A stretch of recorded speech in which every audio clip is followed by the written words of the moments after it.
Hello बच्चों, let's read the question. Given question based है assertion and reason पर। दो स्टेटमेंट्स दिए गए हैं।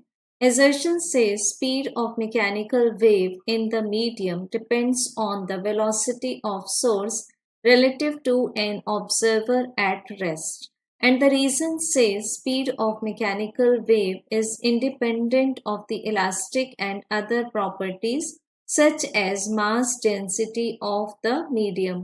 सो बच्चों, फर्स्ट ऑफ ऑल अगर हम assertion के सपोर्ट के लिए एक मैथमेटिकल ट्रीटमेंट को रख लें, so speed of mechanical wave, इसमें हम मान लेते हैं longitudinal, that is sound wave का एग्जांपल ले लेते हैं।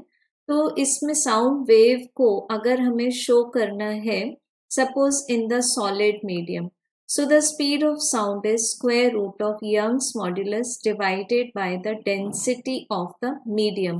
So बच्चों, यहाँ से बिल्कुल क्लियर है ये स्टेटमेंट कि जो speed of mechanical wave in the medium होगा वो किसी भी तरह से वेलोसिटी ऑफ सोर्स पर डिपेंड नहीं करेगा। मान लेते हैं एक फ्लैट ग्राउंड और इस पर खड़ा हुआ है एक observer, and let this be the source of sound, जो कि साउंड प्रोड्यूस करता है।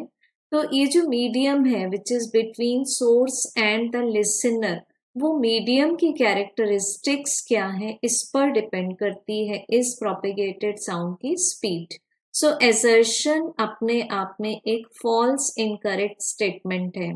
देन बच्चों, रीजन है कि मैकेनिकल वेव्स की स्पीड मीडियम की इलास्टिसिटी या फिर अदर प्रॉपर्टीज पर डिपेंड नहीं करती। तो ये स्टेटमेंट भी कैसा है हमारे पास में, फॉल्स, क्योंकि यहाँ से हम देख सकते हैं कि speed of sound depends on Young's modulus, जो कि मीडियम का यंग्स मॉड्यूलस है। अगर हम सॉलिड में बात करें तो it is measured in giga pascal, that is 10 to the power 9 pascal.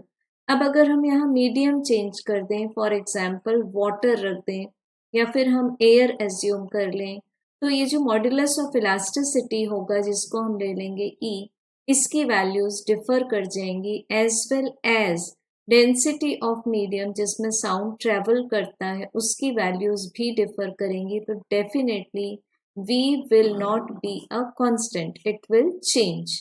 सो अगर दोनों ही स्टेटमेंट फॉल्स हैं तो we can say that correct answer is option number 4। Thank you.